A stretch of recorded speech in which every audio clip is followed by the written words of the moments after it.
the 4DMDA conference for giving me this opportunity to present my work in the improvements of the mechanical properties of additive manufactured ABS parts by using glass fiber fabrics.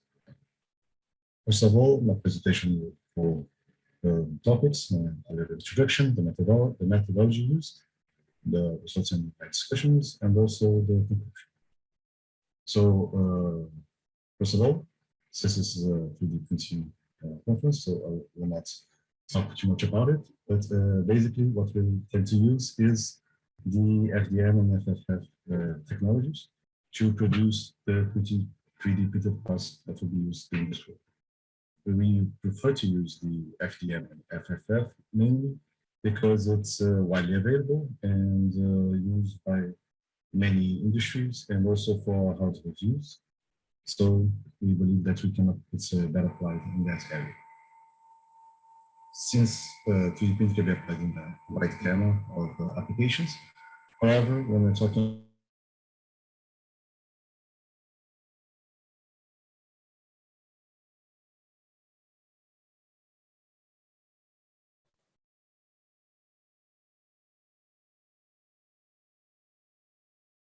So it seems like we lost his voice. Daniel, are you still with us?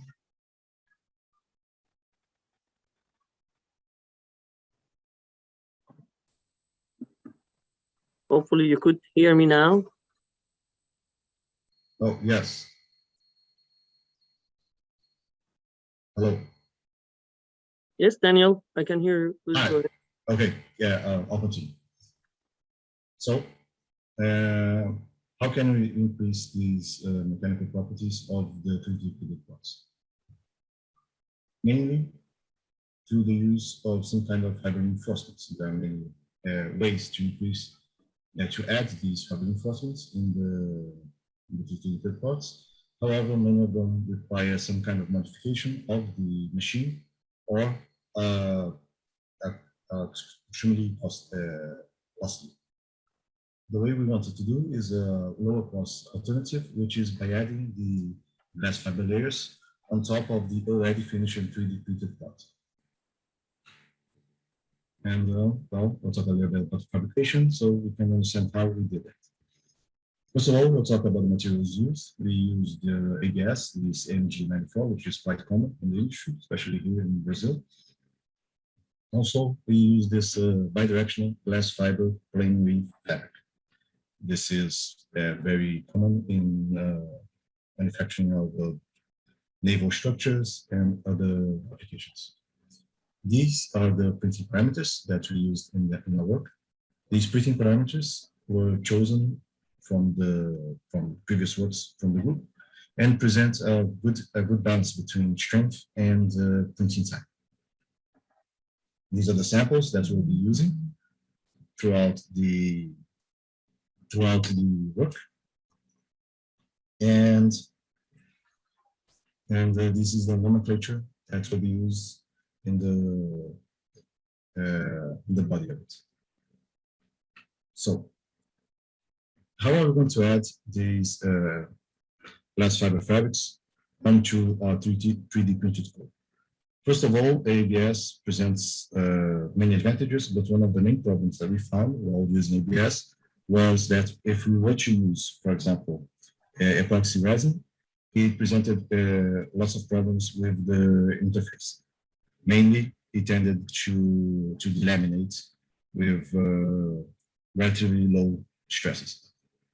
This happens mainly because of the ABS's high surface energy, which makes it difficult, these kinds of chemical interactions and also mechanical interactions. Therefore, we thought that maybe if we used the ABS itself as a matrix for the fiber reinforced layer, and also as a means to adhere it to the ABS core, we would have better results. To this end, we use this methodology of the 3D printed pellets, dissolve them in acetone, thus resulting in an acetone paste.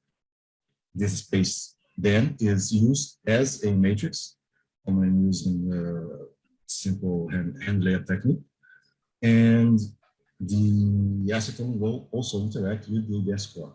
thus resulting in a sort of co-curing process after the acetone evaporates.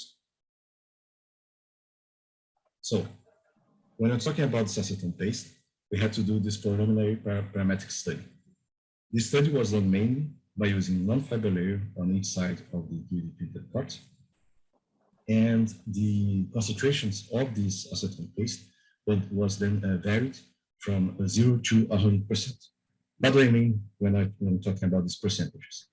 What I mean is when we are talking about, for example, 40%, it means that we are using more or less 40 grams of ABS in 100 grams of acetone. And thus forward, we will increase it proportionally as seen here. So what we can see here is that with the addition of a single layer of glass fiber, as represented by the 0% here, which is using only acetone, not exactly the paste, we have a stark reduction in strain, around 89%. And for all cases, this was around 89%. So the addition of the concentration did not affect the strain after the first big drop. When you're talking about the tensile strength, what we can see here is that for as soon as we add a little bit of paste and the glass fiber, we have an increase in tensile strength. And this is true for the other cases, except for when we achieve the 40% case, in which we have a reduction in tensile strength for the increase in concentration.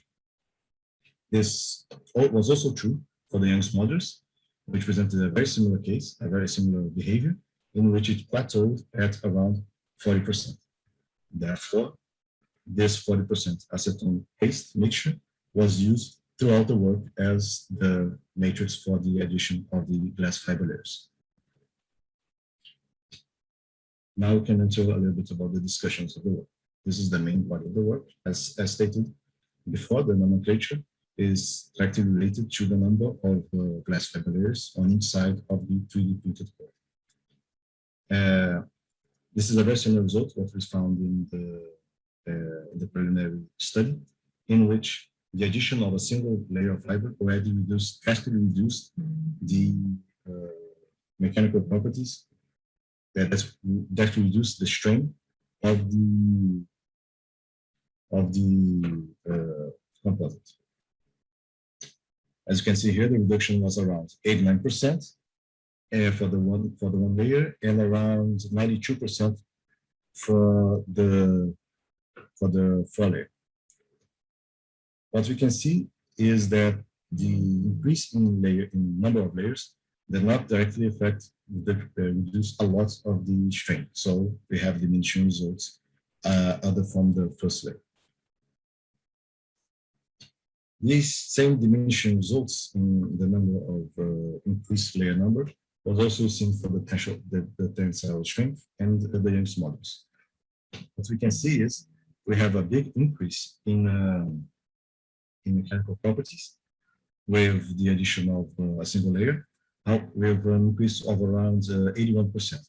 However, again, talking about the diminishing results and this quasi-linear increase in mechanical properties, when I'm talking about the 2-layer and the 3-layer, this increase was much lower. The 2-layer presented an increase of 151% when compared to the neat, and the 3-layer presented an increase of 181% when compared to the neat. So, as you can see, it has a tendency to plateau.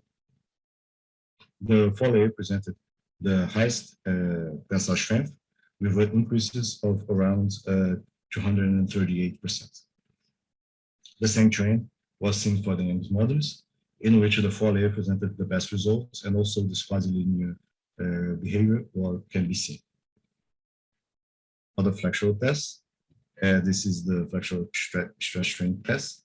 As you can see, the addition of this the glass fiber increased a little bit the tensile strain of the reinforced parts. So when we're talking about the flexural strength, what we can see is that we also have a quasi-linear increase in mechanical properties. However, different from the tensile test, what we see is that its plateaus a lot sooner around the two-layer case, as presented here in red.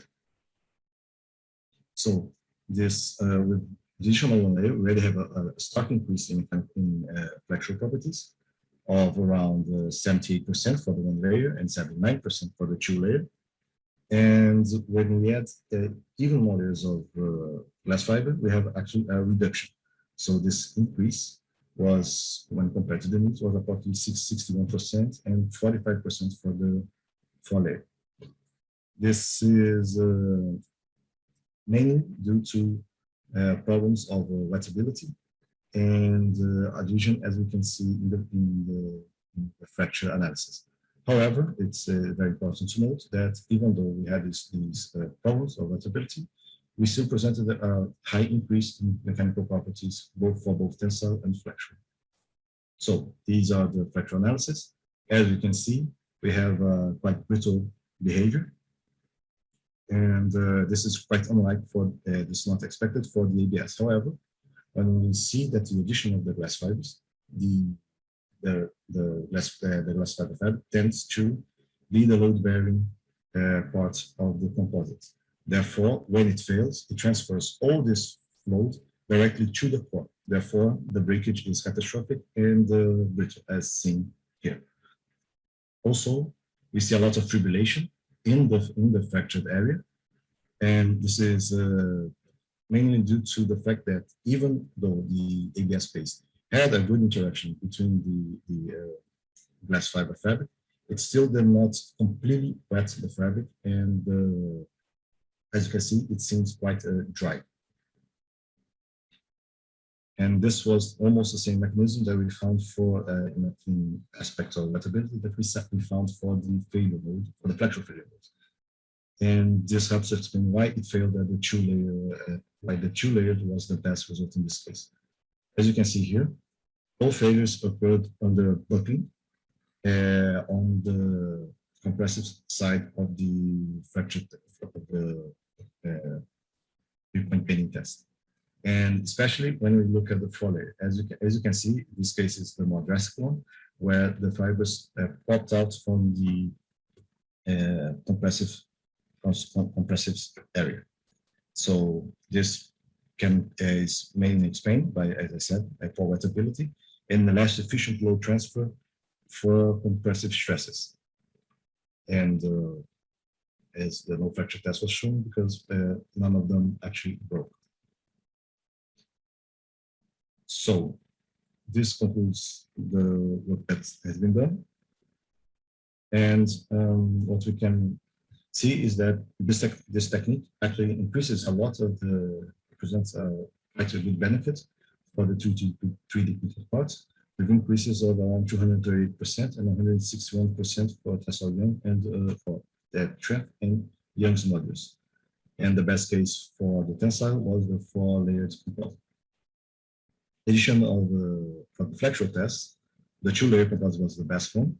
However, additional fiber reduction of more fiber layers did not present any kind of benefits for the composites. And as you can see, this technique can be applied to increase mechanical properties, especially when we're talking about ABS 3D printed parts. Thank you very much, and I'm open for questions.